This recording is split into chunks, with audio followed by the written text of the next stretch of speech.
عملت النهاردة كريب بطاطس. ممكن تعمليه بالشكل ده وممكن تعمليه زي الشاورما بطريقة بقى اقتصادية جدا جدا زي اللي بنشتريه من المحلات. جبت بيضة وبعد كده حطيت عليها نطرة ملح ومعلقة كبيرة سكر ومعلقة صغيرة كيك شيف او بيكنج باودر ومعلقة كبيرة خل واربع خمس معالق زيت كده. وبعد كده هنزل باربع كوبايات دقيق، وبعد كده هنزل بكوباية لبن واحدة بس و3 كوبايات مية. يعني هي اللبن بيبقى قد يعني المواد السائلة تبقى قد الدقيق. حطيت كوباية لبن وبيضة واحدة بس، ما شاء الله عملوا لي لتر ونص من عجينة الكريب. يعني عمل لي عيش كريب كتير جدا.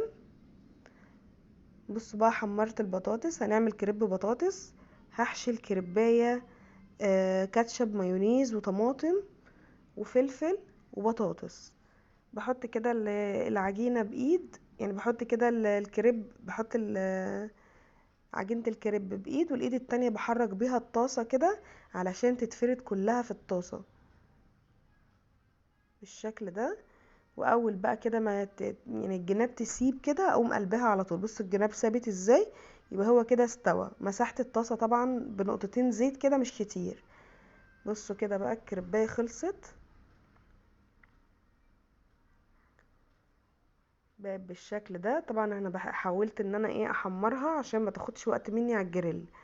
بصوا كده، اول ما تسيب الجناب بتقومي قلبها على طول على الناحية التانية. سهل جدا ومش مكلف، وبيضة وكوباية لبن بس. طبعا عايزاه طري قوي بتعمليه كله باللبن، لكن لو عايزاه كده ينشف معاكي بالشكل ده. طبعا بشمعه بقى كده على الجريل. مسحتها بالزيت وحطيت فيها الكريب كده اهو، كاتشب مايونيز وبطاطس، وهنلف ونحط على الجريل عشان نقفله. عملته طبعا لفة الشاورما دي عشان ولادي ما بيعرفوش يمسكوا الكريب. بصوا بقى ما شاء الله الكريب عامل ازاي، تحفة. طعمه جميل جدا وما فيهوش اي زفارة وطري جدا. كاتشب مايونيز وطماطم وبطاطس.